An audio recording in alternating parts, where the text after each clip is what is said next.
ও বাবা যে 90 দশকের যে সমস্ত ছেলে মেয়েরা আছে তারা কুয়ার আপনার মর্তবা বুঝবে, তারা ইন্দারা বুঝবে, কুয়া বুঝবে।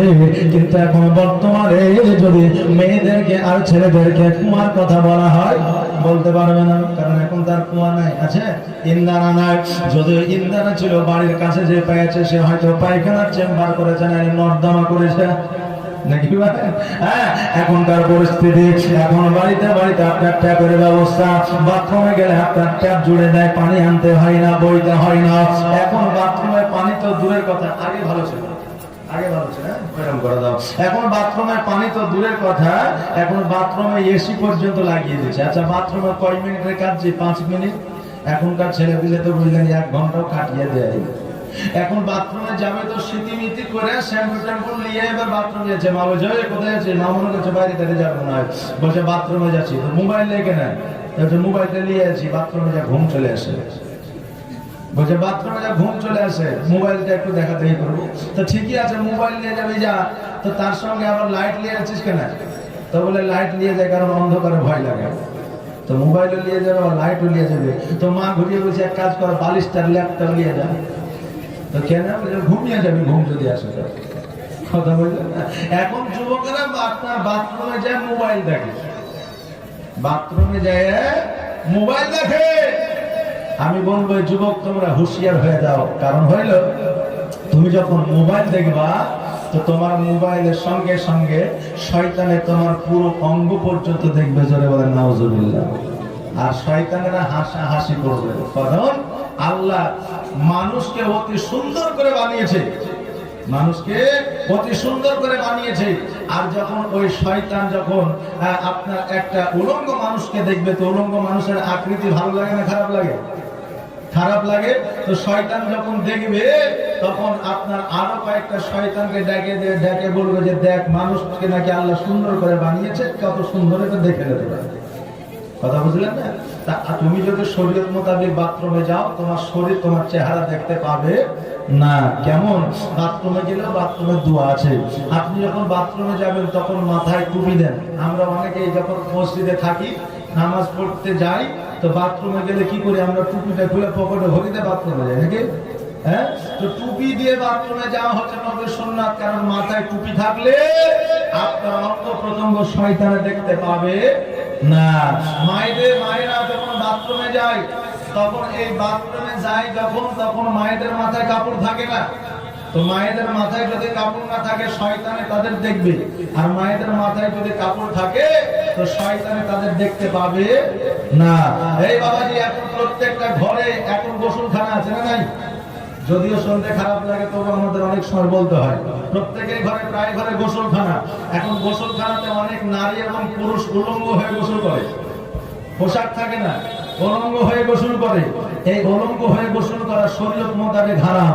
কারণ তুমি উলঙ্গ হয়ে গোসল করছো, তুমি মনে করছো এখানে কেউ নাই, কিন্তু ওই জায়গায় জিন বসবাস করছে, ওই জায়গায় আপনার শয়তান বসবাস করছে।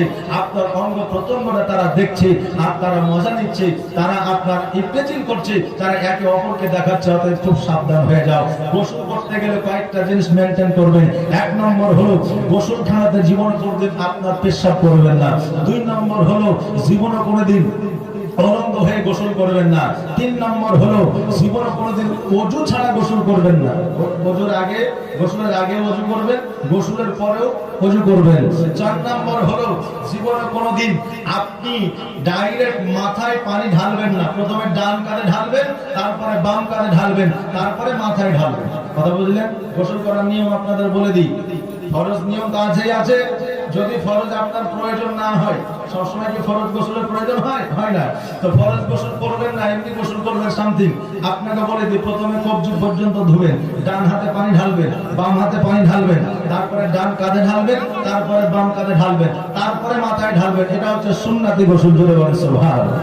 এতে নেকিও পাওয়া যায়, পবিত্রতা অর্জন হয়।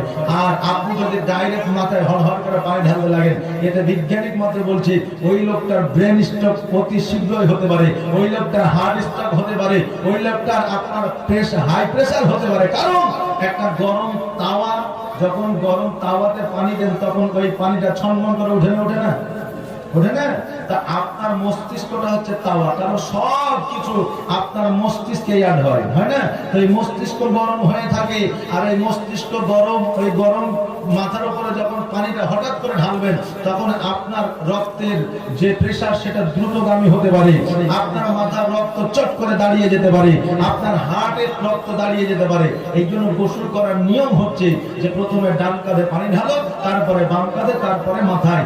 আপনি হাতে পায়ে যখনই পানি দিবেন আপনার মাথা অটোমেটিক শীতল হয়ে যাবে, তখন মাথায় পানি ঢালে কোনো অসুবিধা নাই। আচ্ছা, আপনাদের কি বুঝাতে পারলাম? যে কারণ জীবনীতে আমরা বহু শুনছি, জীবনে আমাদের শুনতেই হবে, তার সাথে সাথে আমাদের প্র্যাকটিক্যালি জীবনে কিছু শিক্ষার দরকার আছে, না নাই?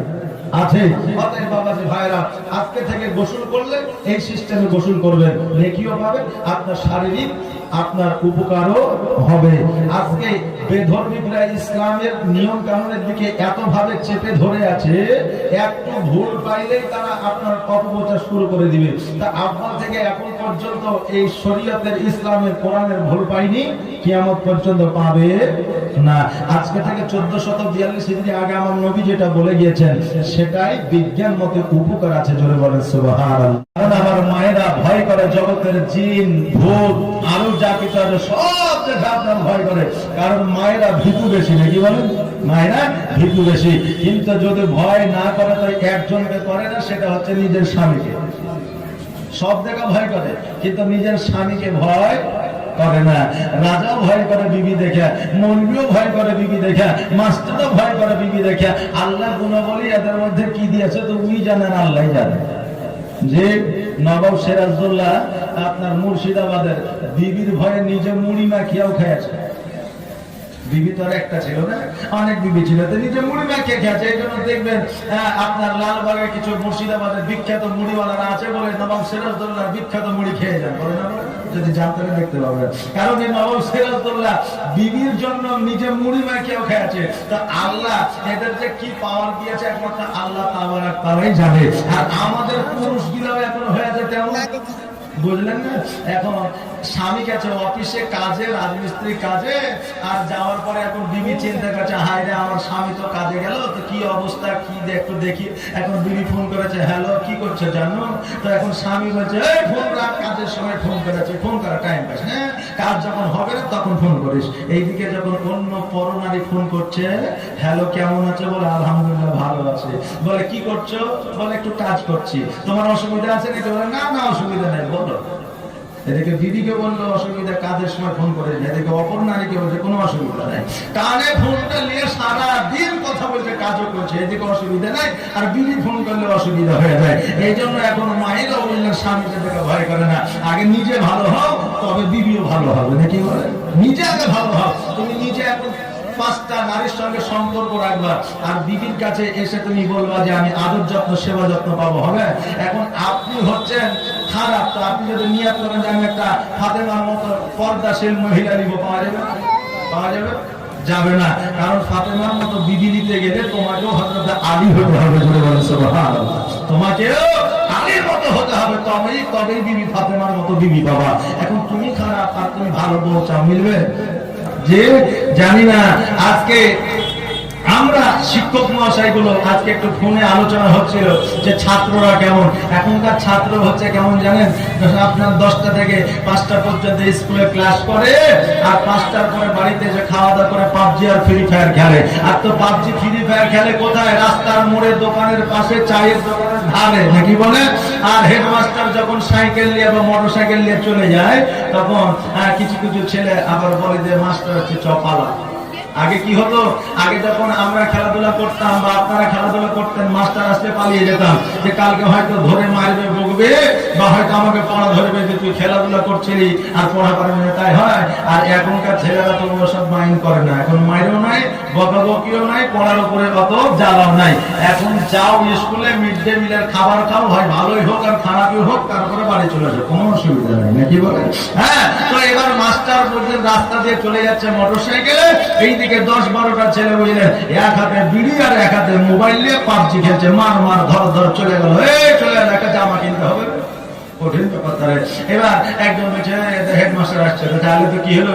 তো পালা বলে পালাবার কি দরকার আছে? মাস্টার আসছে কি হয়েছে, চুপচাপ খেল। তো বলছে কাজ কর, পাবজি খেলছিস ঠিকই আছে, ফ্রি ফায়ার খেলছিস ঠিকই আছে, এই যে মুখে বিড়িটা আছে কমসে কম বিড়িটা তো ফেল। তো এখন ছাত্র বলছে বাপের টাকায় বিড়ি খেয়েছি না, কিভাবে তুই বিড়ি ফেলবো? এখন তো মাস্টারের প্রতি এরকম শ্রদ্ধা আমাদের, এখন মাস্টারের প্রতি এরকম সম্মান আমাদের, এখন ওই সম্মান আর নাই। স্বামীদের যেইভাবে স্ত্রীরা ভয় করত, শ্রদ্ধা সম্মান জানাতো, ওই শ্রদ্ধা সম্মান এখন বিবিরা করে না। তবে সবাই নয়, এখনো ভালো আপনার মনের বিবি এখনো ঘরে ঘরে আছে, যদি বলেন সুবহানাল্লাহ। আর কিছু বিবি হয়তো দেখবেন কথাই কড়া কিন্তু অন্তরে নরম, যে কথা হয়তো কড়া কিন্তু অন্তরে নরম। এখন এক বিবি হাতে আপনার কি বলে রুটি বানায়, ওগুলো কি বলে বেলুন বলে না, হ্যাঁ, হাতে বেলুন নিয়ে বলছে হ্যাঁ গো রহিমের আব্বা কটা খাবা। এখন স্বামী বলতে যে হ্যাঁ বেলুনের বাড়ি না কি বলতে চাচ্ছিস, বলছে রুটি কটা খাবা। তো বলছে বেলুনটা সাইড নেবো, হ্যাঁ বেলুনটা পেছনে নিয়ে বল। আমি ভাবছি বেলুনের বাড়ি কটা খাবো তাই বলছে। তো ও তো আসলে মায়ের কথা বলছে না রুটির কথা বলছে। তো কারোর কথা হয়তো কড়া হইতে পারে কিন্তু মনটা নরম। আগে কথাটা বুঝতে হবে যে ও কি বলতে চাইছে, কারণ বিবিদের কথা বলা মানে বিবিদের কথা শোনা হচ্ছে নবীর সুন্নাত, করে বলে সুবহানাল্লাহ। যে আমার রাসূল পাক সাল্লাল্লাহু আলাইহি সাল্লাম নিজে বলেছেন যে আমি যখন যুদ্ধের ময়দানে যেতাম হযরত খাদিজাতুল কুবরা রাদিয়াল্লাহু তাআলা আনহার সঙ্গে পরামর্শ করতাম, আর খাদিজা যেই পরামর্শ দিত ওই পরামর্শের মাধ্যম দিয়ে যখন যুদ্ধ করতাম তো ওই যুদ্ধে আমি জয়লাভ করতাম, জোরে বলেন সুবহানাল্লাহ। তো কোন কাজ করবেন তো স্ত্রীর পরামর্শ নিয়েন, কারণ স্ত্রীর পরামর্শ আপনার কাজে লাগবে। কথা কি বুঝতে পারলেন? স্ত্রীদের কথা শোনা, স্ত্রীদের যদি উচ্চ মানে কথা বলে ওই কথাকে হজম করা, স্ত্রীদের রাগ মানানো, এটা হচ্ছে নবীর সুন্নাত, জোরে বলেন সুবহানাল্লাহ। এগুলো আমরা যেহেতু পুরুষ মানুষ, নবীর উম্মত আমরা, সেক্ষেত্রে আমাদের এগুলো করতে হবে।